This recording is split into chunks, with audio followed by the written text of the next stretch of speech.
ಬಂಧುಗಳೇ ನಮಸ್ಕಾರ, ಹೇಗಿದ್ದೀರಿ ನೀವೆಲ್ಲರೂ? ನಾನು ಸುಬ್ರಹ್ಮಣ್ಯ ಎಸ್ ಹಂಡಿಗೆ. ಬಂಧುಗಳೇ, ದೇಶದಲ್ಲಿ ಬಹುದೊಡ್ಡ ಬೆಳವಣಿಗೆ ಆಗ್ತಾ ಇದೆ. ಈ ಬೆಳವಣಿಗೆ ರಾಜಕೀಯ ಚಿತ್ರಣವನ್ನೇ ಸಂಪೂರ್ಣ ಬದಲಿಸುವ ರೀತಿಯಲ್ಲಿ ಕಾಣಿಸ್ತಾ ಇದೆ. ಹೀಗಾಗಿ ದೇಶಾದ್ಯಂತ ಸಾಕಷ್ಟು ಬಿರುಸಿನ ಚರ್ಚೆ ಎಲ್ಲವೂ ಕೂಡ ನಡೀತಾ ಇದೆ.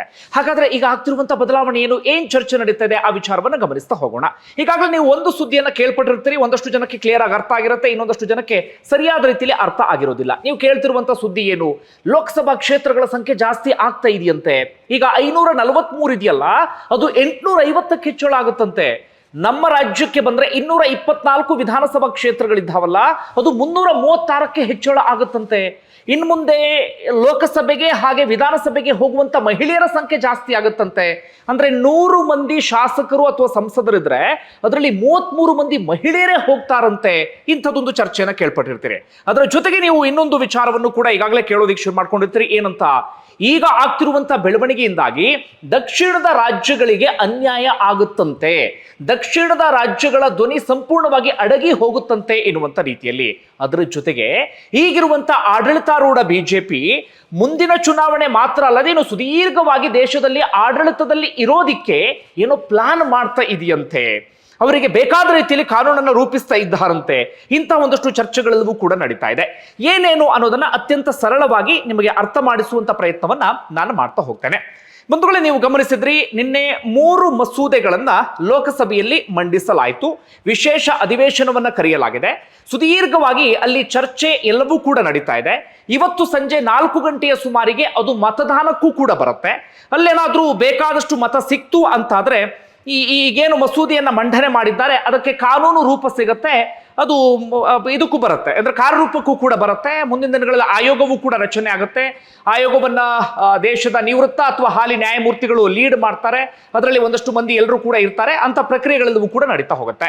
ಆದ್ರೆ ಇವತ್ತು ನಡೆಯುವಂತ ಮತದಾನ ಬಹಳ ಕುತೂಹಲವನ್ನ ಮೂಡಿಸ್ತಾ ಇದೆ. ಯಾಕಂದ್ರೆ ಇದು ಸಾಂವಿಧಾನಿಕ ತಿದ್ದುಪಡಿ ಆಗಿರುವಂತ ಕಾರಣಕ್ಕಾಗಿ, ನಾರ್ಮಲ್ ಪ್ರಕ್ರಿಯೆ ಅಲ್ಲ, ಇದು ಸಾಂವಿಧಾನಿಕ ತಿದ್ದುಪಡಿ ಆಗಿರುವಂತ ಕಾರಣಕ್ಕಾಗಿ 2/3 ಮೆಜಾರಿಟಿ ಬೇಕಾಗುತ್ತೆ. ಆದರೆ ಈಗ ಇರುವಂತ NDA ಸರ್ಕಾರಕ್ಕೆ 2/3 ಮೆಜಾರಿಟಿ ಇಲ್ಲ. ಹೀಗಾಗಿ ಯಾರು ಅವರ ಬೆಂಬಲಕ್ಕೆ ಬರ್ತಾರೆ, ಏನ್ ಕತೆ, ಸಹಜವಾಗಿ ಕುತೂಹಲ ಮೂಡಿಸ್ತಾ ಇದೆ. ಸಂಜೆ ಏನು ಬೇಕಾದ್ರೂ ಆಗುವಂತ ಸಾಧ್ಯತೆಗಳೆಲ್ಲವೂ ಕೂಡ ಇದೆ. ಈಗಾಗಲೇ ವಿಪಕ್ಷಗಳು ಒಗ್ಗಟ್ಟನ್ನ ಪ್ರದರ್ಶನ ಮಾಡ್ತಾ ಇದ್ದಾರೆ. ಅವರಲ್ಲಿ ಯಾರು ಕೂಡ ಆ ಕಡೆ ಈ ಕಡೆ ಕದಲುವಂತ ರೀತಿ ಕಾಣಿಸ್ತಾ ಇಲ್ಲ INDA ಒಕ್ಕೂಟದಲ್ಲಿ.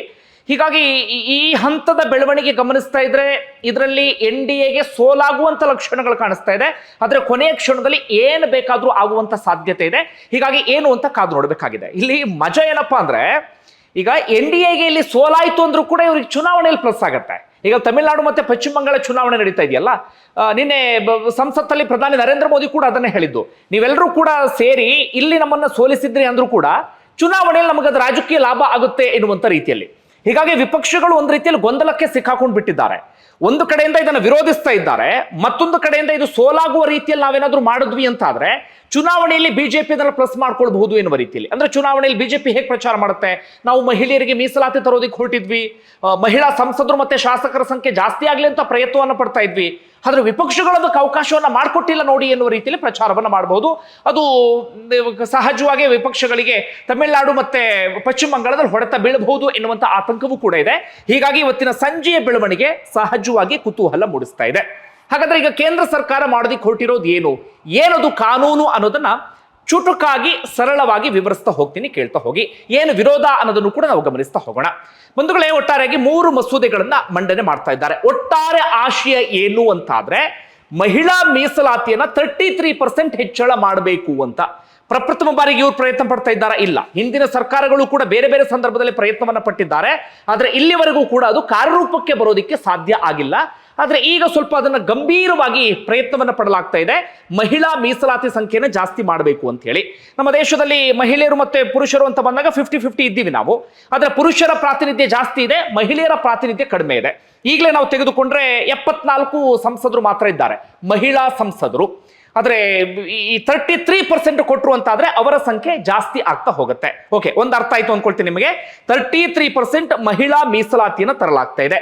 ಇದಕ್ಕೆ ವಿಪಕ್ಷಗಳ ಆಕ್ಷೇಪ ಏನೂ ಇಲ್ಲ. ಅವ್ರು ಹೇಳ್ತಾ ಇದ್ದಾರೆ ಇದಕ್ಕೆ ನಮ್ದು ಯಾವುದೇ ಆಕ್ಷೇಪವೂ ಕೂಡ ಇಲ್ಲ, ಅದನ್ನ ನೀವು ಜಾರಿಗೆ ತರಬಹುದು ಎನ್ನುವ ರೀತಿಯಲ್ಲಿ. ಆದ್ರೆ ಅವ್ರ ಆಕ್ಷೇಪ ಇರೋದೇನಪ್ಪಾ ಅಂದ್ರೆ, ಇಲ್ಲಿ ಈಗ ಕೇಂದ್ರ ಸರ್ಕಾರ ಏನ್ ಮಾಡೋದಕ್ಕೆ ಹೊರಟಿದೆ ಅಂದ್ರೆ, ಮಹಿಳಾ ಮೀಸಲಾತಿಯನ್ನ ಹೆಚ್ಚಳ ಮಾಡೋದ್ರ ಜೊತೆಗೆ ಕ್ಷೇತ್ರವನ್ನ ಪುನರ್ವಿಂಗಡಣೆ ಮಾಡ್ತಾ ಇದ್ದಾರೆ.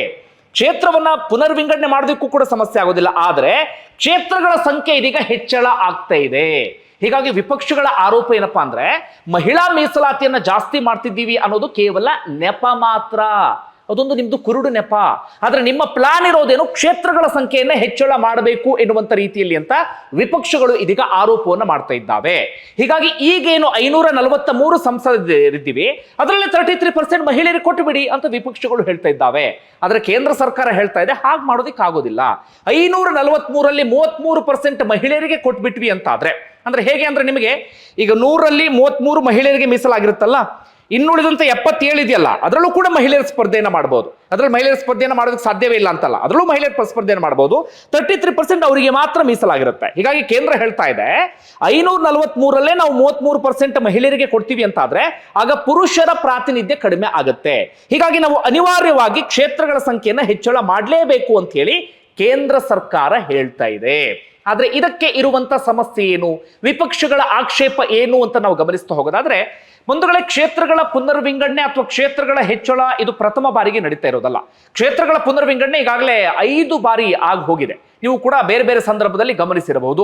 ಒಮ್ಮೊಮ್ಮೆ ನಿಮ್ಮ ವಿಧಾನಸಭಾ ಕ್ಷೇತ್ರದಲ್ಲಿ ಇರುವಂತಹ ಒಂದಷ್ಟು ಊರುಗಳು ಪಕ್ಕದ ವಿಧಾನಸಭಾ ಕ್ಷೇತ್ರಗಳಿಗೆ ಹೋಗಿದ್ದು, ಆ ರೀತಿಯ ಒಂದಷ್ಟು ಪುನರ್ವಿಂಗಡಣೆ ಆಗಿದ್ದೆಲ್ಲವನ್ನು ಕೂಡ ಗಮನಿಸಿದ್ವಿ.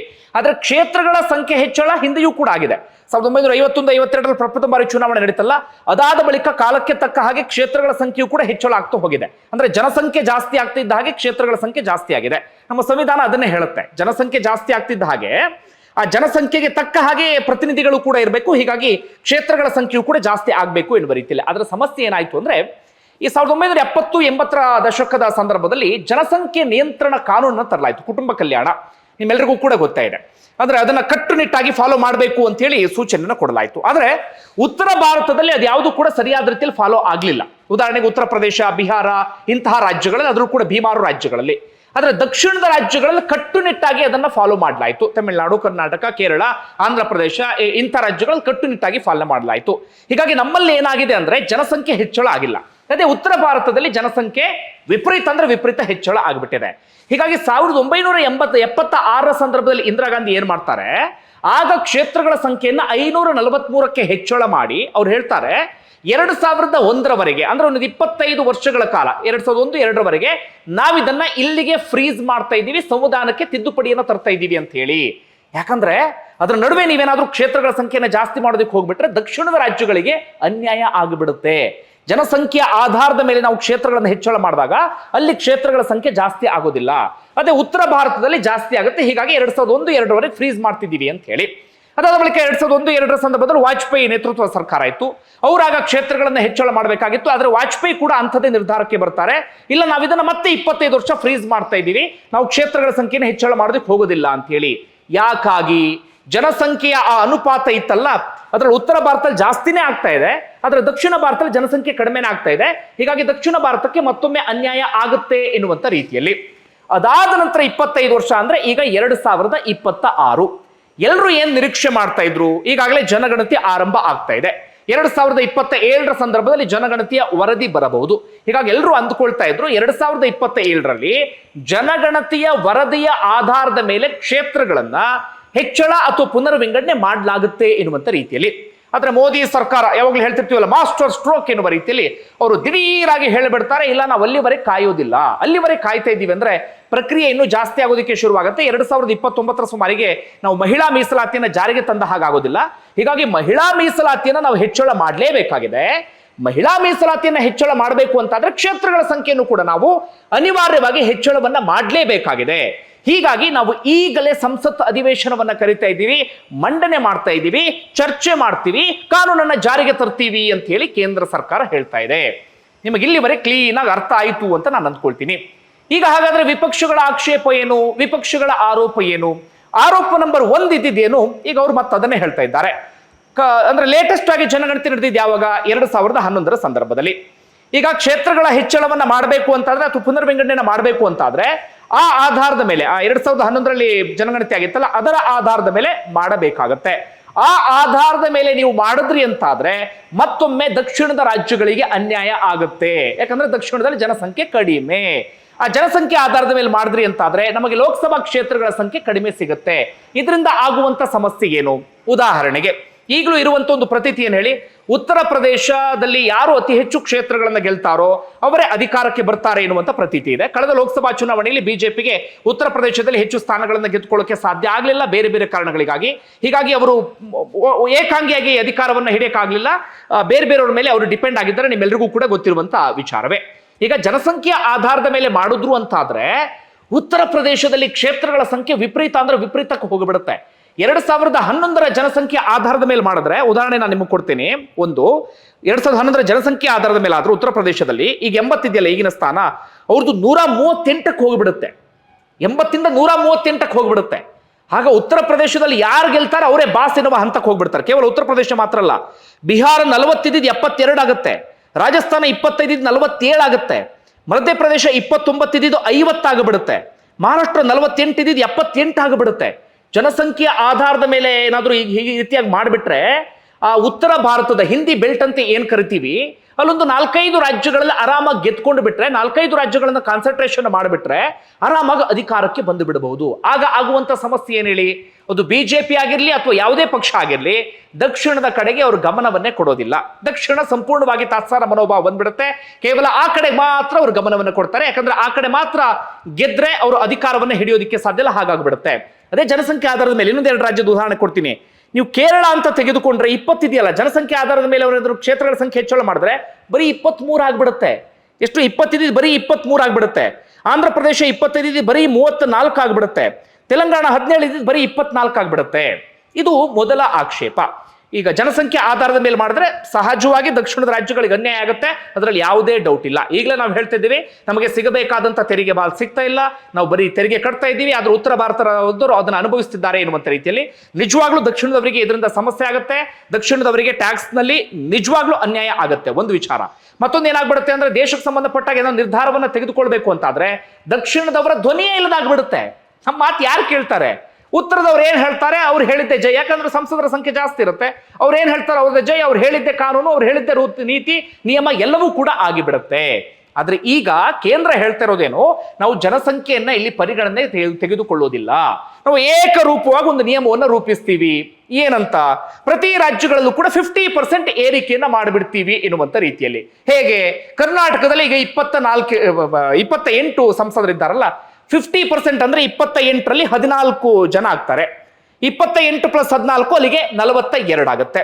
ಉತ್ತರ ಪ್ರದೇಶ ತೆಗೆದುಕೊಂಡ್ರೆ 80 ಇದೆ, 80ರಲ್ಲಿ 50% ಅಂದ್ರೆ 40, 80 + 40 120.